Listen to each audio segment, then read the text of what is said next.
2장 1절부터 보시겠습니다. 요한 1서 2장 1절. 나의 자녀들아, 내가 이것을 너희에게 쓰면 너희로 죄를 범하지 않게 하려 함이라. 만일 누가 죄를 범하여도 아버지 앞에서 우리에게 대언자가 있으니 곧 의로우신 예수 그리스도시라. 오늘은 주보에 소개되어진 대로 교회력상 5월 31일이 삼위일체 주일로 안내 갖다 해드렸어요. 삼위일체 주일입니다, 오늘이. 그래서 우리 오늘 강론하는 것하고 상당히 관계가 있는 일이기 때문에 우리 주보에다 이렇게 고대 삼위일체에 대한 것이 하도 신비로운 일이고 사람들이 잘 모르는 일이기 때문에 이렇게 도표로 해가지고 고대 삼위일체론에 대해서 이야기가 되어져 있어요. 그래서 성부, 그다음에 성자, 그다음에 성령. 근데 이거는 하나님이라고 이렇게 이야기를 했어요. 그래서 성부도 하나님, 성자도 하나님, 성령도 하나님입니다. 그렇다고 해가지고 성자가 성부이거나 또는 성자가 성령이거나 성부가 성령이거나 이렇지 아니하다. 이렇게 한 것이 고대의 삼위일체 이론이에요. 근데 이렇게 하다 보니까 무슨 얘기인지 잘 모르겠다. 그래가지고 결국은 중세의 많은 삼위일체 이단의 이설들이 등장을 하고 종교개혁 당시에 웨스트민스터 신앙 고백을 갖다 할 때 그 아래에 있는 설명처럼 그렇게 정리가 됐어요. 뭐라 그러면 이렇게 본질상 하나님은 이렇게 본질상 하나님의 신격, 이 신격 안에는 성부와 성자와 성령 이 삼위가 계시다, 이렇게 이야기를 했습니다. 그런데 본질과 능력과 영원성에 있어서는 동일하다. 하나님이니까 이제 그런 영원성 또는 전능성 또 그 본질 이런 것들은 동일한데 이 성부께서는 이제 이분이에요. 성부께서는 누구로부터 말미암지도 않으셨고, 그죠? 누구로 말미암지도 않으시고, 또 출생된 바도 없으시고, 출생된 바도 없으시고, 뿐만 아니라 나오시지도 않으셨다. 이게 성부 하나님의 특징입니다. 삼위의 하나님, 본질상은 같지만 각 위에 대한 설명은 다른데 성부 하나님은 누구로부터 말미암지도 않고, 누구로부터 나오지도 않고, 누구로부터 출생되지도 않으셨다는 거예요. 그런데 그 성자께서는 이렇게 나오죠. 성자께서는 아버지로 말미암아, 이 성자께서는 아버지로 말미암아 영원히 출생하신 바 되셨다. 그래서 영원히 출생하신 바 되셨다고 이렇게 이야기합니다. 자, 그런 뒤에 그 성령께서는 아버지와 아들에게서 영원히 나오신다. 이렇게. 성령 하나님은 성자 하나님과 성부 하나님으로부터 영원히 나오신다. 그래서 예수님은 출생하시고 그리고 성령 하나님은 나오신다라고 표현을 달리했어요. 그러나 성부 하나님은 출생도 안 하시고 나오시지도 않는 분이라고 이렇게 이야기가 되어졌습니다. 그래서 각 위, 세 위에 대해서 이렇게 차별화가 되어져 있는 것이 삼위일체론이에요. 근데 이 삼위일체론을 많은 사람들이 알아듣기 쉽게 설명한다고 해가지고 이거를 나는 교회에서는 목사고 집에서는 또 가장이고 아기들한테는 할아버지고 이런 예를 들어가지고 이 삼위를 설명하는데 그거는 이단의 설명이에요. 그렇지는 않습니다. 이게 위가 각각 달리 있는 거예요. 그리고 이것을 설명할 수 있는 방법이 최선의 방법이 뭐냐면 지금 설명됐던 방법이에요. 그 본질상 이 하나님은 능력과 그 다음에 영원성과 그 다음에 이런 전능성과 이런 것들은 같으신 거예요. 신격 안에. 그러나 신격 안에 이 세 위가 있으신데 성부 하나님은 누구로 말미암지도 않고 출생된 바도 없고 나오신 바도 없다. 그러나 성자께서는 영원히 성부로부터 출생을 하셨다. 그리고 성령께서는 성부와 성자로부터 영원히 나오신다. 이렇게 이야기를 딱 하는 것이 가장 오해가 없이 안전하게 설명한 방식이에요. 이 방식을 다른 방법으로 설명한다고 하게 되면 오류가 나올 수밖에 없어요. 그러니까 우리 지난 시간에도 이야기를 했지만 이제 이 성자 하나님이에요. 성부 하나님부터 영원히 출생하시는 분인데 이 분에 대하여 우리가 신성과 인성을 가지고 계신 분이다. 이렇게 이야기를 했단 말이에요. 신성과 인성을 가지신 분, 이분이 우리의 중보자가 되시는 분이에요. 중보자. 성령 하나님을 이제 지난 시간에는 빛 대신 예수 그리스도에 대해서 어떻게 이 죄악 가운데 있는 성도들과 함께 교제를 나누고 사귐 있게 하시는가라는 내용을 공부를 했다면, 오늘은 중보자이신 예수 그리스도 안에서 어떻게 이 하나님과 우리가 화목하게 되어지고 하나님과 원수되어졌던 우리들이 하나님과 화목하게 되어지고 예수 그리스도 안에서 예정되어진 대로 성도로서의 삶을 살아가게 하시는지에 대한 그 복을 우리가 확인을 딱 하는 겁니다. 그렇기 때문에 중보자 되시는 예수 그리스도의 인성과 이 신성이라고 하는 부분도 주보에 소개해 드린 대로 무던히 오류들이 발생을 했어요. 왜냐면 신성과 인성이 가지고 계신 분인데, 우리 성자 하나님은 신성과 인성을 가지고 계신 분인데 이거는 나뉘어질 수도 없는 것이고, 그렇다고 해서 이것이 이렇게 신비로운 연합되어진 것이 합해가지고 만들어지는 개념도 아닌 거예요. 이것도 설명하기가 어려워요. 그렇기 때문에 많은 그런 사람들이 알아듣기 쉬운 말로 설명을 하다 전부 이단으로 빠져나간 겁니다. 어떤 사람이 먼저 그리스도는 신성이고 예수는 인성이라고 설명을 갖다 했는데, 그것을 이단이라고 해가지고 교계에서 시끄러워요. 지금 이단 처리를 고발을 갖다 하고 이런 문제가 발생을 하거든요. 이거는 왜 우리가 이렇게 전통적으로 내려오고 있는 설명 방식, 그걸 우리가 이해를 갖다 하고 그거대로 이걸 지켜나가야 되는가. 수많은 사람들의 이 일탈들이 있기 때문에 그래요.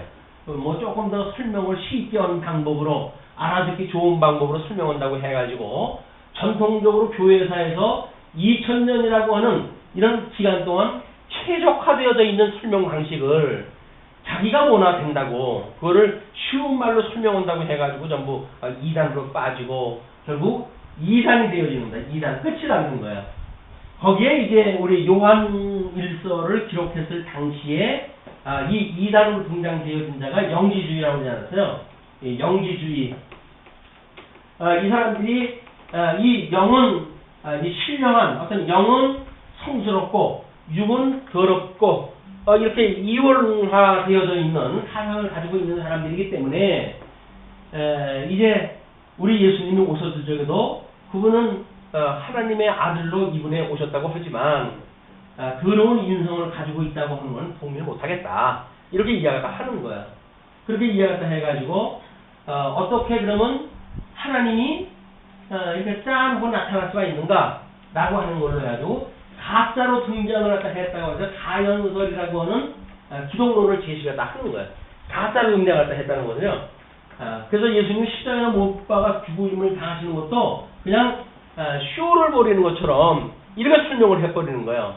참 인간으로서의 받는 고통, 중보자로서 갖는 이 죄인과 하나님과를 화목하게 하시기 위한 중보자로서의 인성에 대한 부분을 말살시키기 때문에 죄인이 구원받는 모든 설명들이 왜곡되어지는 거예요.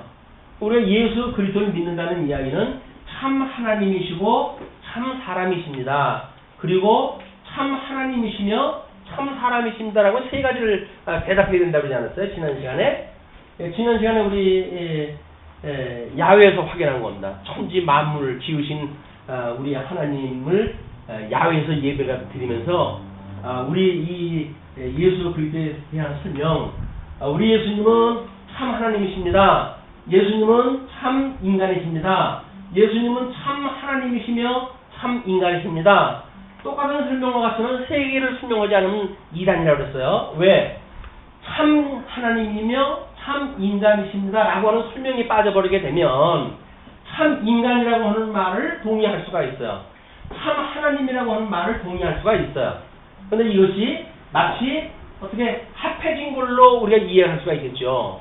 그러나 유기적인 이 연합은 참 하나님이시고 참 사람이십니다 라고 하는 설명을 갖다 했을 때 이거는 분리될 수가 없는 개념으로 정리가 되어지기 때문에 그렇습니다.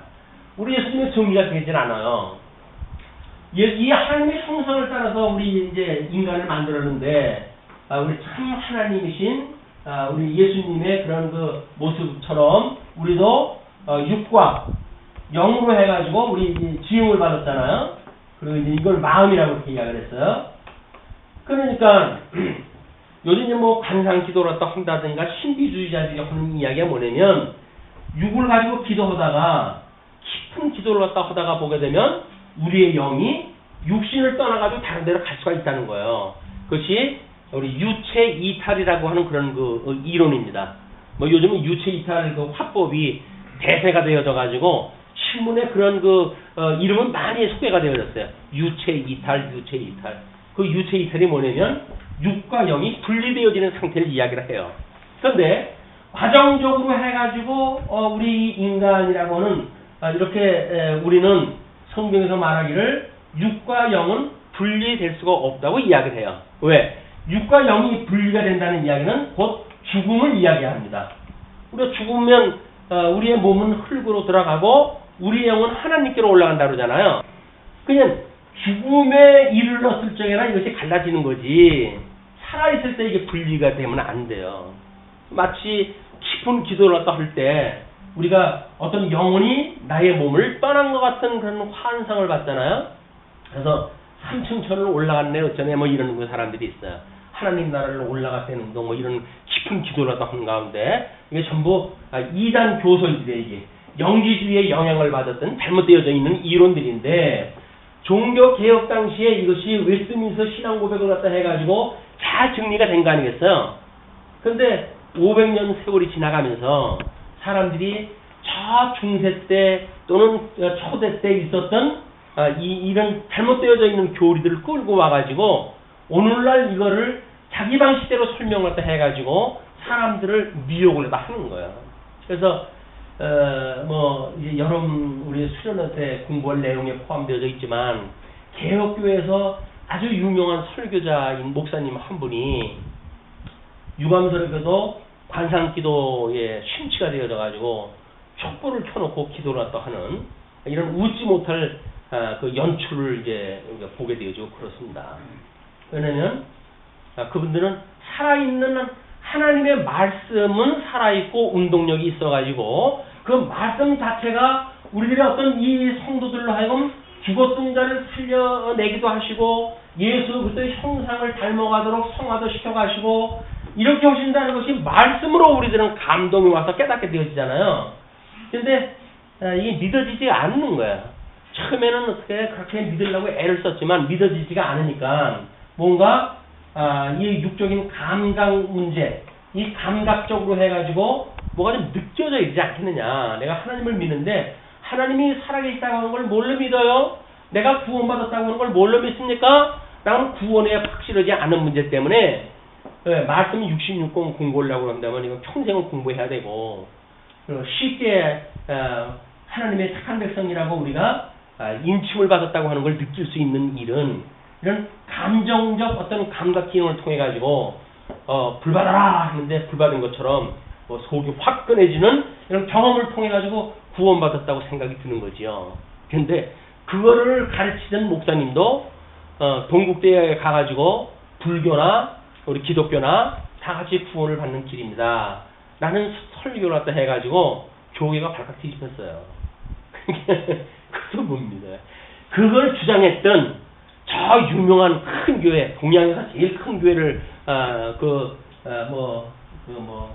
운영을 갖다 했던지 그런 목사님이 계신데 그 목사님이 불교 동국대학이 그 불교대학 안에 거기에 가가지고 예수님 믿는 거나 부처 믿는 거나 다 구원에 이르는 길이다 이런 그 논리가 다 펴가지고 이 교계가 발칵 뒤집혔던 이런 그 일이 있습니다.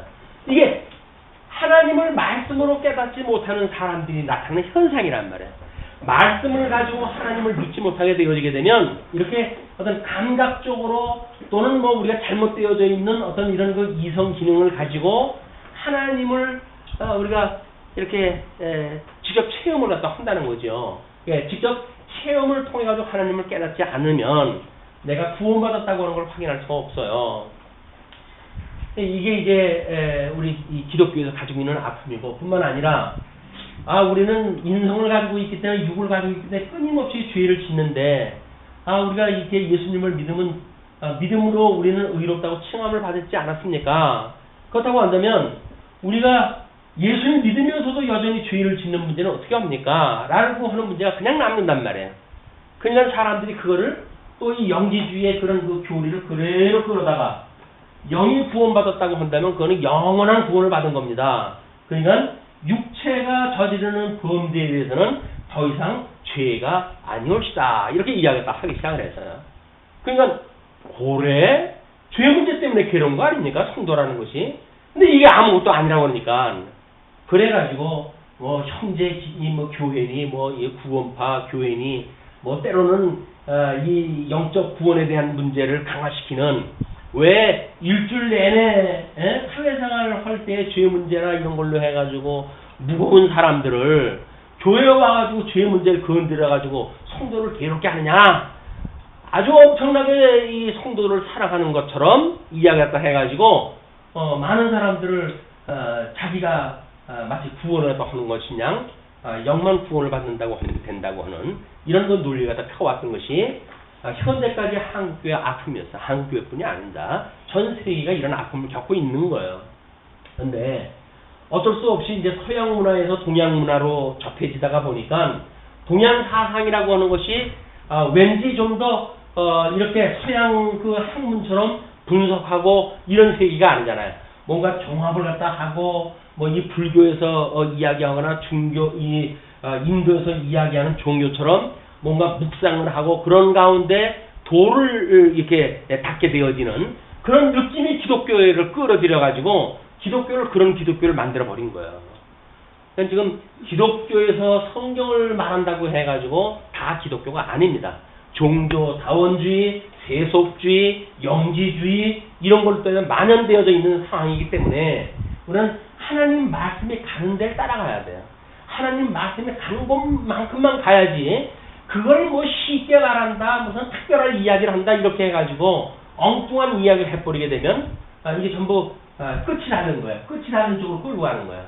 처음엔 다 예수 그리스도를 믿고 우리가 구원을 받는다고 생각을 했죠. 그러나 교회 생활을 하다 보게 되면 점점 끝이 다른 데로 가게 되어지는 거예요. 우리 신천지라든지 이런 사람들이 처음에는 이단인지 모릅니다. 근데 이건 뭐가 잘못된 거 아니야? 라고 할 정도의 이단인 걸로 확인될 쯤 되게 되면 빠져나올 수 없을 만큼 이 깊이 빠진 거야. 수렁에 돌아올 수가 없어요. 그때는. 그래가지고 뭐 지금 이게 뭐 신천지 때문에 난리입니다.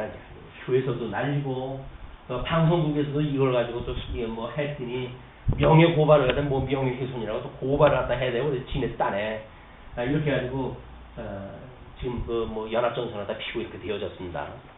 지금 영지주의가 출현되어서 주님의 몸된 교회에 영지주의가 출현되어졌다고 하는 그런 이야기는 우리들이 믿고 있는 이런 거 하나님에 대한 하나님은 이 영원하신 하나님이 시간 세계를 통해서 우리한테 계시하신 거 아니에요. 이게 계시되어진 거란 말이야. 그렇기 때문에 이 계시는 영원하신 이런 하나님, 영원하신 하나님이 계시되었다는 이야기는 이게 시간과 공간과 형상으로 뭔가 보여줬다는 이야기거든요. 그러니 시간의 제한을 받는 방식 아니겠어요? 계시라고 한다면 그럼 계시되어진 데서 시간은 오늘 그럼 어디하고 구분이 되잖아요.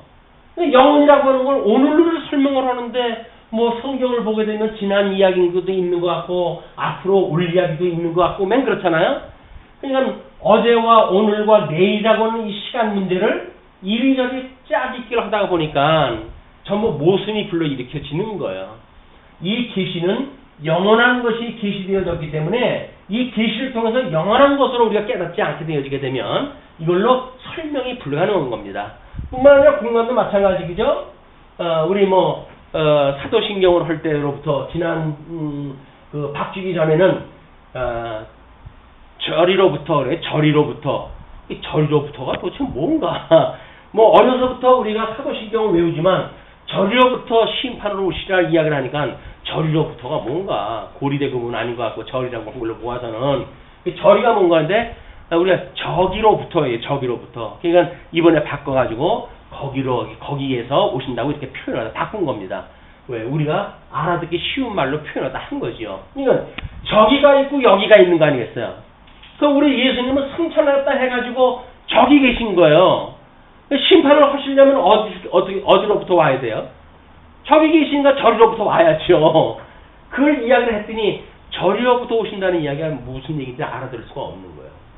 그냥 여기가 있고 저기가 있고 이것이 공간 개념이 다르기 때문에 나타나는 현상입니다. 뿐만 아니라 이제 형상의 문제도 마찬가지죠. 어둠도 빛도 다 하나님께서 계시되어진 세계 속에서 보여주는 일이기 때문에 우리가 형상적인 표현이 아니게 되면 여전히 우리는 예수님을 믿는지 아니면 어둠 속에 있는지 구별이 안 되어져. 이 어둠과 빛에 대한 오늘 이야기가 대체적으로 이루어지는 일입니다. 자, 2장 1절에 범죄치 않도록 너희들이 이거죠. 너희 자녀들아 내가 이것을 너희에게 쓰면 그 얘기예요. 범죄치 않도록 내가 편지를 쓰는데 그 이야기예요. 편지를 쓰는데 너희로 죄를 범하지 않게 하려 함이라. 내가 이런 그 이야기를 하는 것은 영지주의자들의 미혹에 빠져가지고 너희들이 육체적으로 죄를 짓는 이런 그 문제 의도적으로 우리가 은혜를 넘치게 하면서 죄를 짓자. 우리가 죄를 짓는 거는 은혜를 갖다 깨닫게 하시는 수단으로 주어진 거야. 그러니까 우리가 육체의 죄를 갖다 더욱 짓자. 라고 이 우정 말하는 자들이 있단 말이에요. 이미 사도 바울이 결코 그럴 수 없느니라 라고 이야기를 했지만 사람들은 전체를 보려고 그러질 않습니다. 자기한테 유익한 말이라고 한다면 이 죄를 졌는데 죄 문제가 해결이 되어진다고 하는데 그것은 좋은 게 어디 있어요. 예수님을 믿고 죄가 없어지는 것도 아니고 그냥 난 구원받았기 때문에 죄가 없어진다는 이야기인데 요 이야기만 듣게 되어지게 되면 무늬만 이제 그리스도인이에요. 그래서 교회당에 잘 나옵니다. 그러나 죄를 지면서도 아무런 죄의식이 없어요. 이것이 영지주의에 미혹되어진 자들의 모습이다.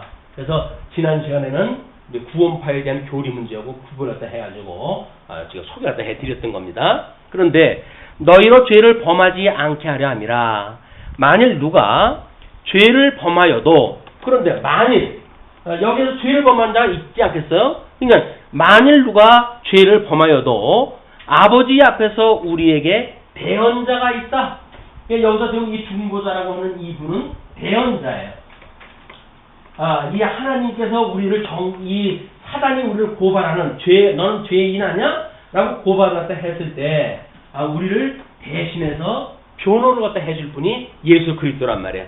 그분이 있기 때문에 곧 의로우신 예수 그리스도라. 이분이 예수 그리스도예요. 예수 그리스도. 1절이 이제 그렇게 소개가 되어진 뒤에 2절로부터 3절 보게 되면 예수 그리스도는 우리와 온 세상을 위한 화목제물이다. 이렇게 이야기를 합니다.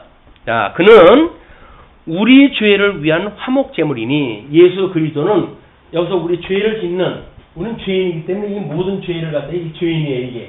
이걸 우리가 과거에 에덴 동산 내쫓겼을 때 아담 이후 출생한 모든 인생들이 죄인이었을 적에는 우리의 영도 죽어서 있은 상태 아니겠어요? 이 영도 죽어져 있던 우리들인데 예수 그리스도 중보자 되신 예수 그리스도로 말미암아 죽었던 우리를 살리셨단 말이에요. 죽었던 우리를 살리셨도다. 에베소서에서 이야기한 그 이야기가 죽었던 우리들이에요. 죽을 뻔한 우리들이 아닙니다. 우리는 죽었던 우리예요. 과거에는 죽었었는데 예수 그리스도의 그 십자가의 공로를 우리가 믿음으로 해가지고 구원을 받았어요. 그거는 우리가 죽었던 영이 살아났기 때문에 중생했다 이렇게 이야기를 하는 거죠. 거듭남입니다. 거듭남. 과거에는 이 전주 때에 거듭남의 비밀 아주 시뻘건 걸 십자가를 그려놓고 십보걸음 글씨도 해가지고 거듭남의 비밀 뭐 이렇게 해가지고 부흥사들이 우리 많이 이제 그 교회 오라고 소개를 했었는데 그게 거듭남이에요. 거듭남의 비밀이 사람이 스스로 거듭날 수가 없는 거예요. 죽었던 우리를 살릴 수 있는 주님께서 이것이 이미 예정되어진 일이에요.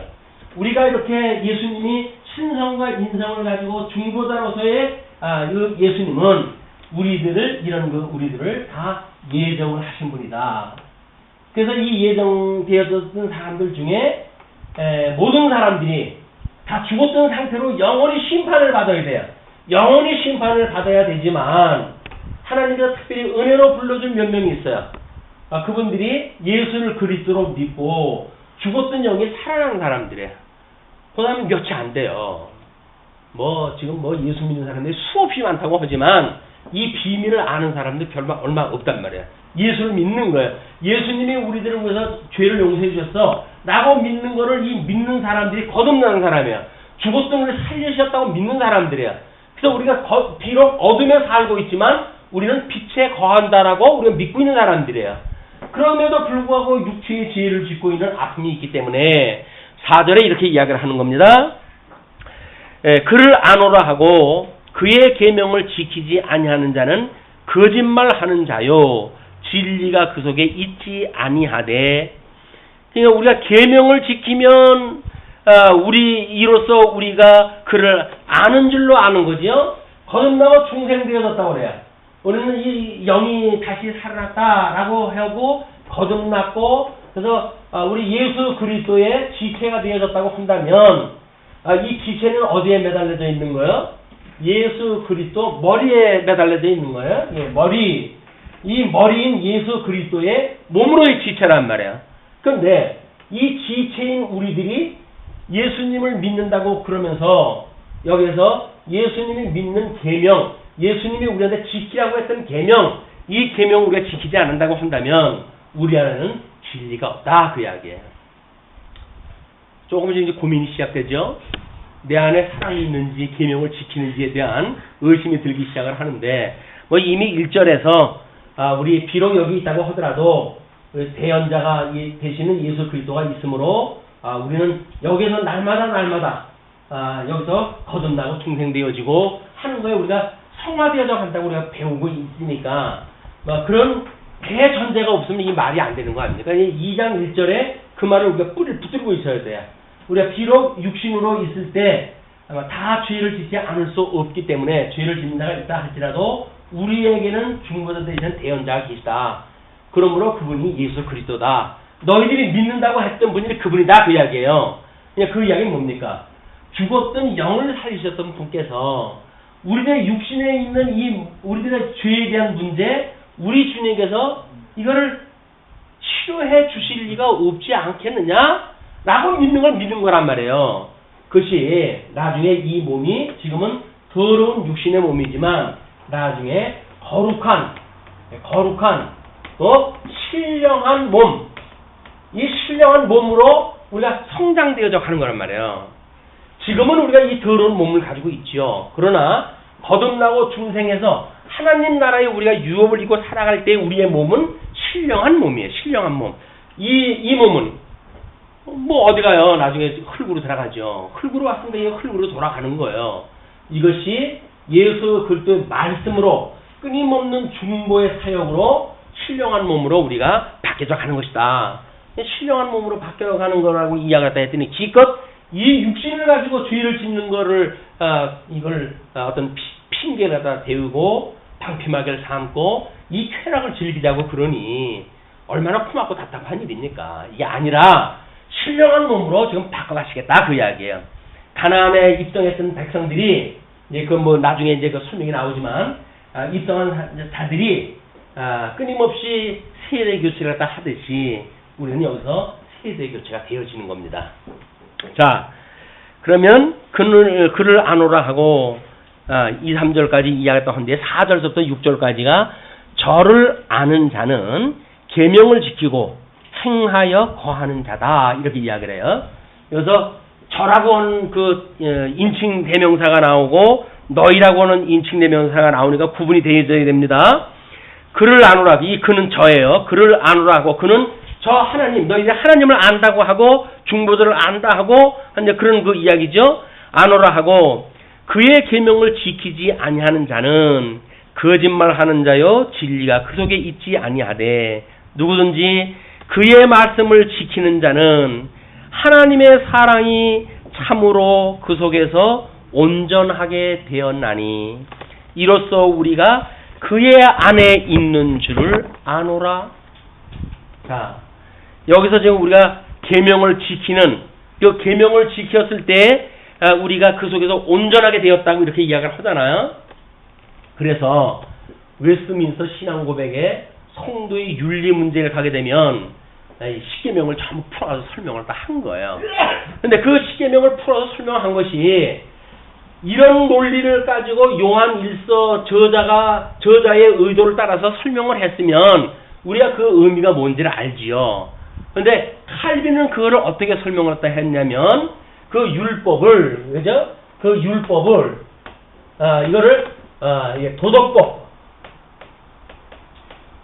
그다음에 규례법, 그다음에 국가법 이런 걸로 해가지고 나눠놓은 거예요.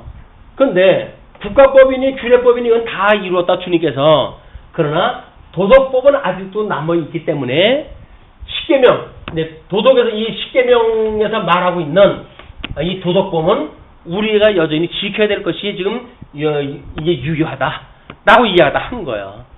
그 문제 때문에 율법을 우리 주님께서 다 이루셨다는 거 아닙니까? 율법을 내가 율법이나 선지를 폐하러 온 줄로 너희들이 생각지 마라. 내가 그 율법과 선지를 이제 천지가 없어지기까지는 이 율법의 1.1핵이라도 떨어지지 아니하고 다 내가 이걸 이룬다고 이야기를 했단 말이야.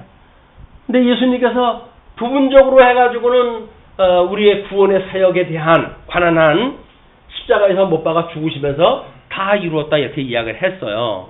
근데 다 이루었다고 하는 그것으로 만약에 모든 걸 종결 짓는 사람들이 다 이뤘으니까 우리는 이제 이건 죄가 없어 라고 믿는 사람들일 수가 있어요. 그러나 다 이루었다고 하는데 그 뒤에 우리 주님께서 뭐라고 하냐면 내가 너희와 영원히 함께 할 것이야 라고 이야기했다 했어요. 근데 영원히 함께 하지 않고 가셨잖아요. 승천하셨잖아요. 그럼 영원히 함께 하신다고 하는 분께서 우리한테 어떻게 함께 계신다는 겁니까? 성부와 성자로부터 영원히 나오시는 성령 하나님을 우리한테 보내주셔서 우리로 하여금 영원히 함께 계시겠다는 거예요. 그게 삼위일체의 성령 하나님에 대한 일이란 말이에요. 그러니까 이 성령 하나님께서 우리하고 영원히 함께 계시니까 우리 주님께서 왜 영원히 계시는 거예요? 결국은 예수 그리스도의 천상사역 와가지고 우리 주님께서는 이 지상사역을 통해가지고 이제 주님께서 약속을 전부 하셨잖아요. 이거를 승천하시고 성령을 보내주셔가지고 천상에서 이걸 온전케 하신단 말이에요. 주님께서 온전케 하시는 건 천상에서 이루시는 거예요. 하나님 우편에서 이걸 온전케 하시는 거란 말이에요. 그거를 성령을 보내주셔가지고 우리에게 증거케 하셨는데 이것이 성경의 기록이고 그리고 성경의 기록을 풀어서 설교를 갖다 하는 내용이고 그렇단 말이에요. 성령의 증거사역. 그래서 보혜사 성령으로 오신 이분께서 하나님의 말씀이신 예수 그리스도가 하늘에서 지금 무슨 일을 다 하고 계신지를 성령이 오시면 권능을 얻고 우리로 하여금 증인이 삼다는 증인을. 근데 뭘 하시는지도 모르고 뭐 증인을 다 삼겠어요. 물론 뭐 이 지상사역에 했던 걸로 증인 삼을 수가 있죠. 그러나 온전한 증인이 되어진다고 한다면 지상에서 이루셨던 것처럼 천상에서도 이걸 온전케 하십니다. 여기서는 우리를 위해서 십자가에 못 박아 죽으시는 걸로 해서 이걸 이루셨지만 나중엔 심판으로 해가지고 모든 거를 온전케 해가지고 가려는 역사가 하신단 말이에요. 이게 온전해지는 거죠. 여기서는 구원받은 사역만 하셨어요. 그래서 이걸 믿는 자는 구원에 이르게 되어지만 믿지 않은 자는 멸망당할 수밖에 없단 말이에요. 이걸 다 주셨다. 그런 그 이야기죠. 그러니까 그렇게 이야기를 하는 거예요. 누구든지 그의 말씀을 지키는 자는 하나님의 사랑이 참으로 그 속에서 온전하게 되었나니 이로써 우리가 그의 안에 있는 줄 아노라. 또 그의 안에 산다고 하는 자는 그가 행하시는 대로 자기도 행할지니라. 행할지래요. 행할지니라. 어떻게 하라는 거예요? 우리 보고 하라는 이야기죠. 그럼 우리가 이거 지금 구약에서 이야기했고 이거 뭐 주님께서 복음서에 이야기했던 거 이걸 행해야 된다고 생각을 한 거 아니겠어요. 근데 여기서 행하라는 이야기는 내가 지금 천상에서 이것을 하니까 그걸 믿는 것이 행하는 거란 말이에요. 믿음의 역사가 행함으로 나온다니까요. 믿어지니까.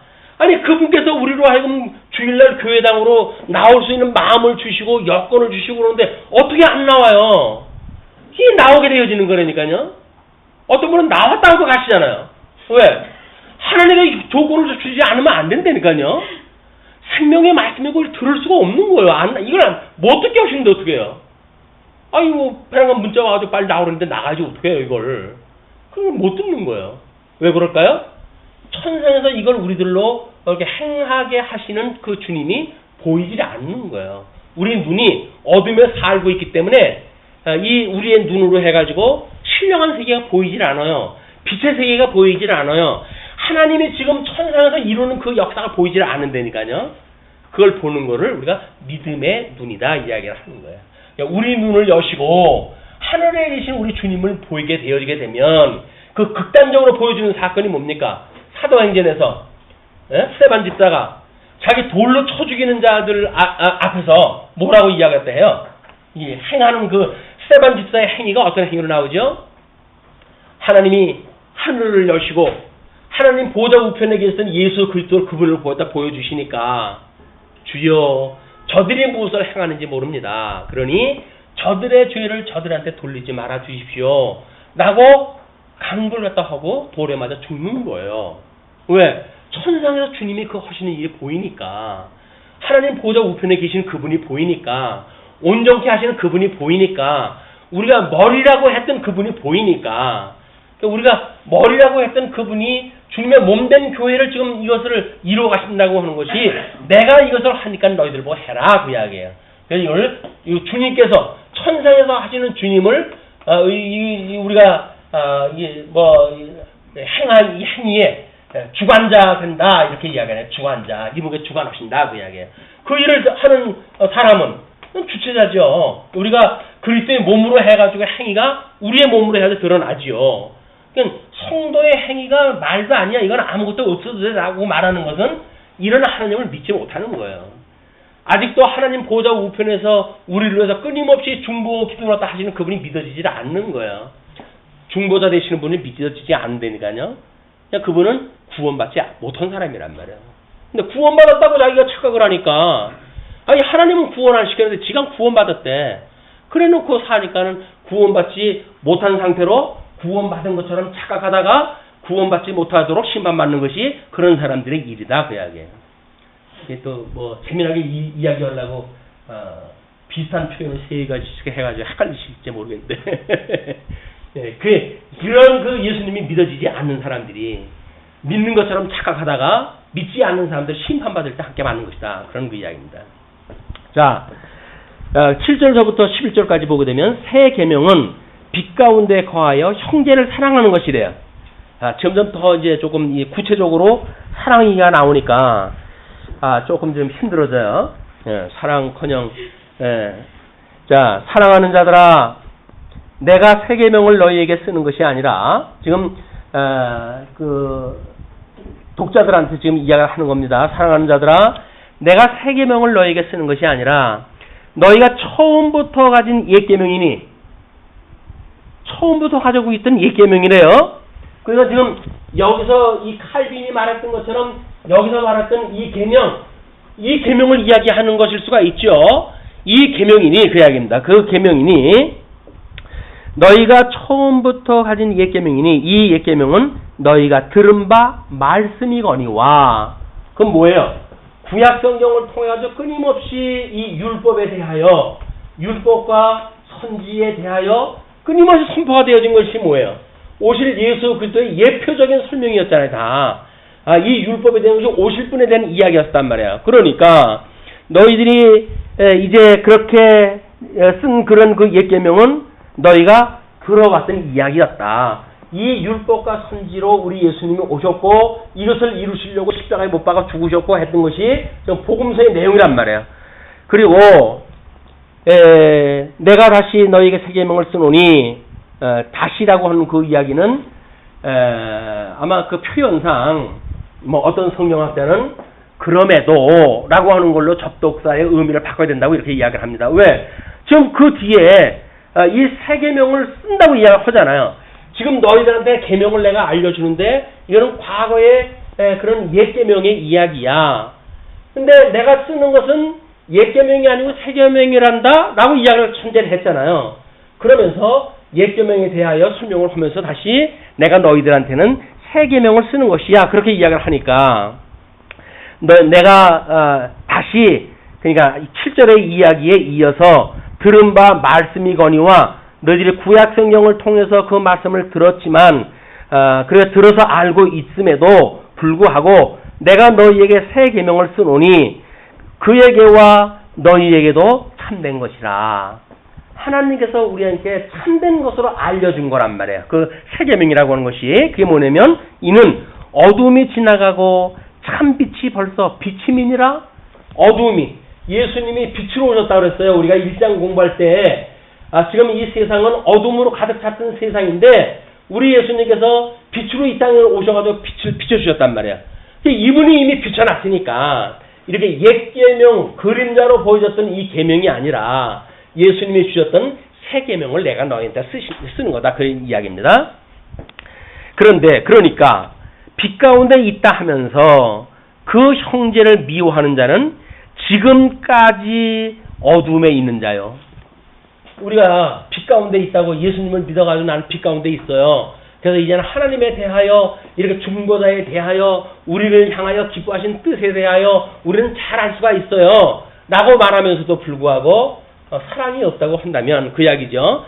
너희들이 빛 가운데 있다면서 그 형제를 미워하는 자는 지금까지 어둠에 있는 자요.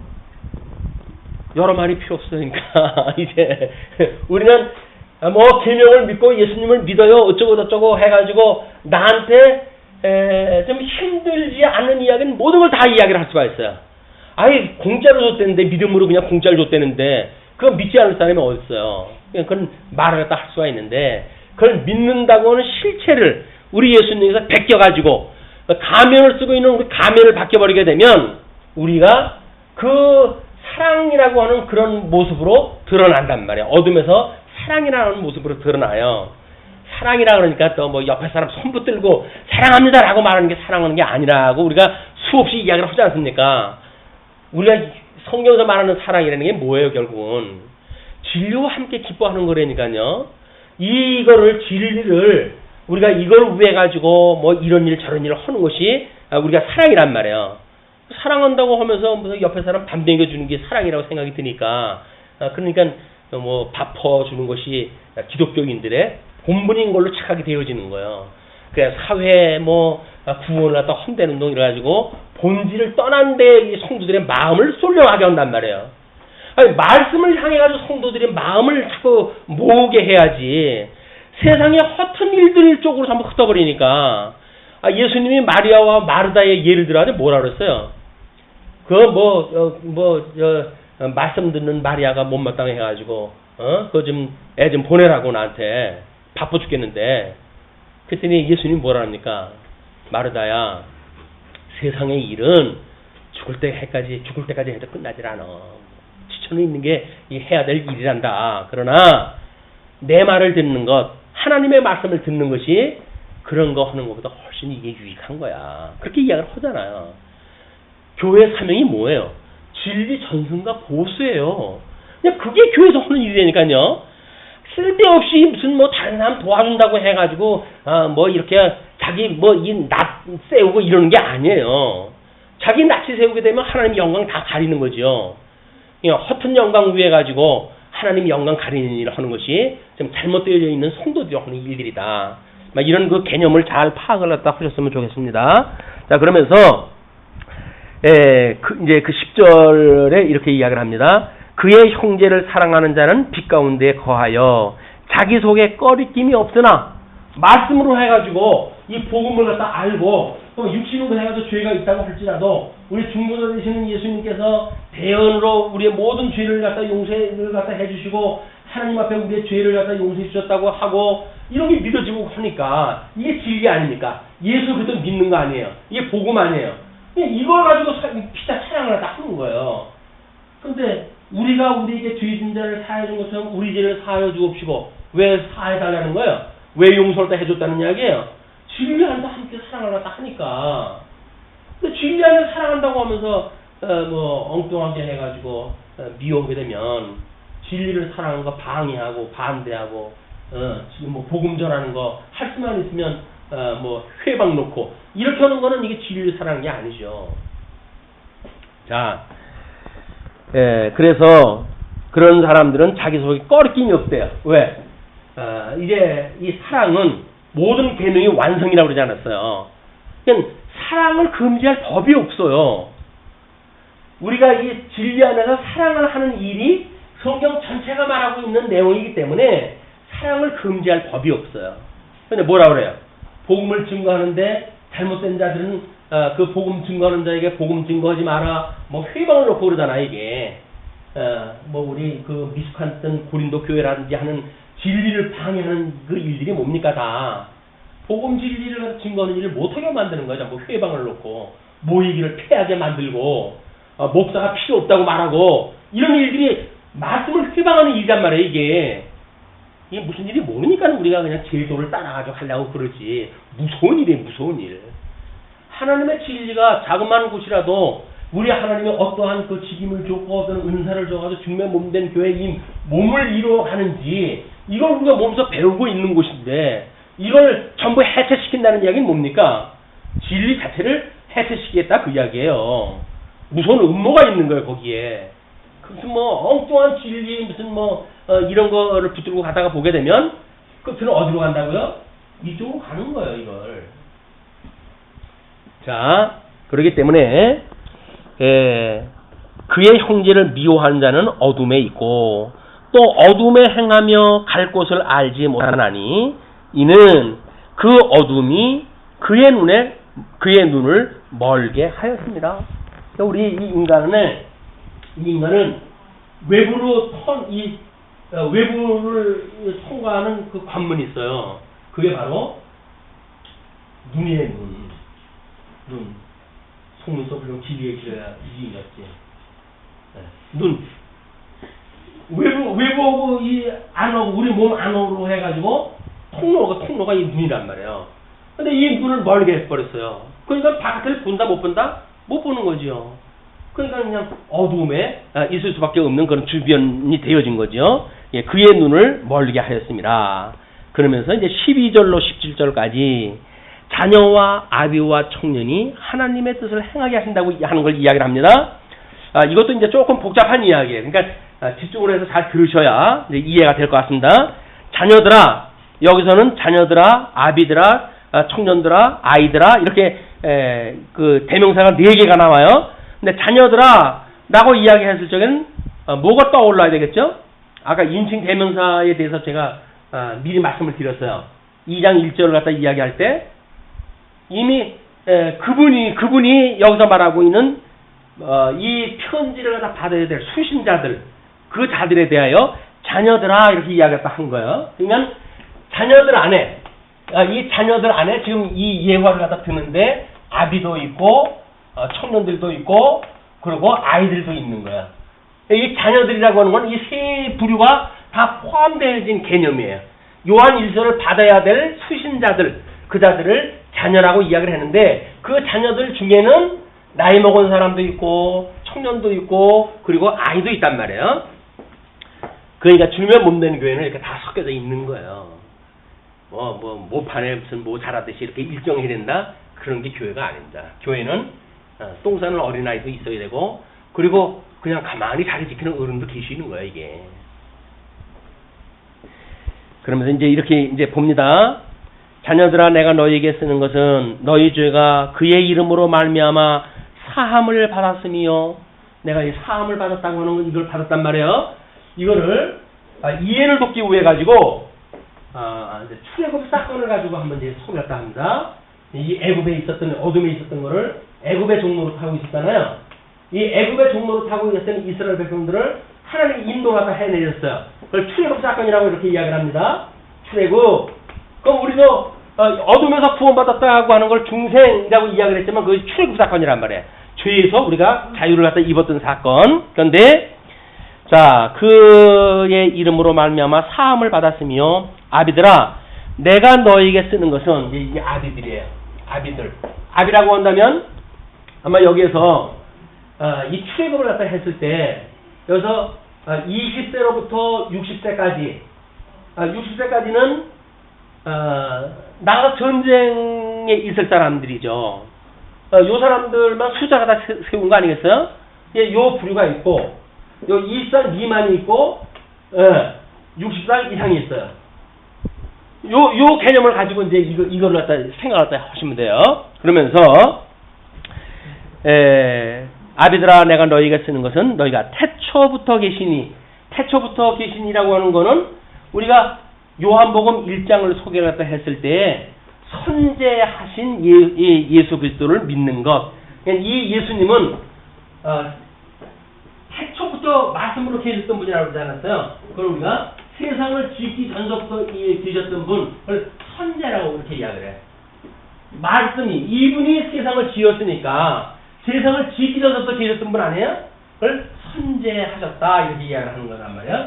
선제 하신 분, 그 이야기를 그 선제하신 태초부터 계신 이를 알았으며, 왜냐하면 여기서 지금 이 60살이 넘고 이랬던 사람들은 이게 나이를 먹고 이걸 배우고 그다음에 모세의 이런 경륜을 통해 가지고 우리의 조상 아브라함에게 언약했던 그 언약을 이제나 이루실까 저제나 이루실까, 이 애굽의 그 어떤 학정이 강하면 강할수록 어른들은 힘에 부으면 부술수록 그걸 더 바랐을지 모르지요. 내가 여기서 죽으면 안 되는데 우리 주님께서 우리 아브라함을 통해 가지고 4대 만에 우리를 놓아주신다고 했는데 그때 내가 이 4대 만에 나오게 했으면 얼마나 좋을까라고 기대했던 분들이 나이 먹은 분들일 거란 말이에요. 이분들에 대하여 이제 이야기를 그런 개념을 가지고 들어보세요. 이제 그 태초부터 계신 일을 알았으며, 청년들아, 그 이야기는 20세에서부터 60세까지 한번 보세요. 왜냐면 20세에서부터 60세는 전쟁을 할 수가 있는 나이라고 그렇게 이야기를 했어요. 자, 내가 청년들아 내가 너희에게 쓰는 것은 너희가 악한 자를 이기었음이라. 여기서는 간단하게 그것만 설명돼요. 악한 자를 이기었음이라. 그러니까 이 출애굽의 사람들, 이 애굽의 사람들을 충분히 10번의 재앙을 통해 가지고 이겨가지고 나온 사람들 아니겠어? 그런 설명으로 이야기했다 하고, 아이들아 내가 너희에게 쓴 것은 너희가 아버지를 알았으며, 요 미만된 아이들은 어렸을 때서부터 교육을 받기를 우리 아버지가 여호와시라고 하는 거를 그래서 나름대로 공부를 또 하면서 이제 어떤 그런 그 이스라엘 특유의 교육을 받았겠죠. 나라가 없은 지 2000년이 되었음에도 불구하고 여호와 하나님을 잊어버리지 못하는 이 이스라엘 백성들의 특징은 이때도 유효했을 거예요. 그러니까 모세가 자기 동족을 어떤 그 압박하는 친구를 갖다 우해가지고 낫다가 말썽이 벌어지고 그러지 않았어요? 이런 그 내용을 보게 되면, 자, 이거를 이제 구체적으로 이렇게 설명을 합니다. 14절에 아비들아, 중반절에요. 아비들아 내가 너희에게 쓴 것은 너희가 태초부터 계신 일을 알았으며, 선제 계셨던 하나님, 이미 언약하셨던 하나님, 여기서는 이분들은 언약하셨던, 아브라함에게 언약하셨던 그거를 바라보고 있던 사람들, 이것을 알았으며, 청년들아 내가 너희에게 쓴 것은 너희가 강하고 하나님의 말씀이 너희 안에 거하시며 너희가 흉악한 자를 이기었음이라. 그래서 모세가 이들을 불러낼 때에 거기 가장 주동적으로 일을 했던 사람들이겠죠. 이분들이 애굽의 그런 어둠의 사람들 10가지 재앙 중에서 나이 어린 아이를 보호하고 나이 많은 사람들 보호하고 그런 가운데 출애굽을 갖다 했던 사람들이란 말이에요. 악한 세력을 너희들이 이겼다, 그 이야기예요. 그 이야기는 우리한테 무슨 소망을 주는 겁니까? 여전히 믿음이 여기서 큰 자도 있고 작은 자도 있고, 그 다음에 지금 진리를 위해서 직접 싸워지는 사람들도 있는데 육적으로 해서는 이 일에 연정선상이 있다, 그 이야기예요. 그러니까 백발이 우리가 이게 허해진다고 한다면 여기서 늙은이들아 이제 아비들아 이렇게 이야기된 거 아닙니까? 그 아비들은 하나님께서 우리를 어떻게 섭리하셨는지 출애굽을 갖다 시켰던 이스라엘 백성들을 광야 40년 동안 어떻게 섭리했는지 이걸 잘 알고 세대 교체가 되어진 사람들이니까 이런 그 사람들에 대한 설명이고 이 20살부터 60살까지 이 청년들에 대한 싸움에 직접 이길 수 있는 사람들 이런 사람들도 출애굽을 갖다 해가지고 세대 교체가 다 된 사람들의 이 사람들도 그러나 이 사람들이 주동이 되어져가지고 광야 40년 동안 이끌어 왔단 말이에요.